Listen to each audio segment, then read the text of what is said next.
Let's get our rackets ready and let's play Pancake Power. Once you have your racket, you will also need your sock bag. Please make sure your target is 5 feet away from you. Students, it is time to play Pancake Power. My basket's ready. My sock bag is ready. My beautiful homemade racket is ready. And remember, if you did not make your own racket, you can also use a piece of footwear to play. Now, it's very important that you understand this activity has no timer. The teachers want you to focus on doing the skills correctly and also focus on being accurate, meaning we want you to get the sock bag into your target as much as possible. During Pancake Power, you are going to play 10 total rounds.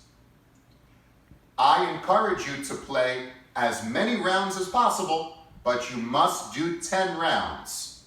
Now, I will show you what one round looks like. Pancake Power begins with a pancake flip. After you perform one pancake flip, you are now going to pass the pancake to your target, doing a pancake pass.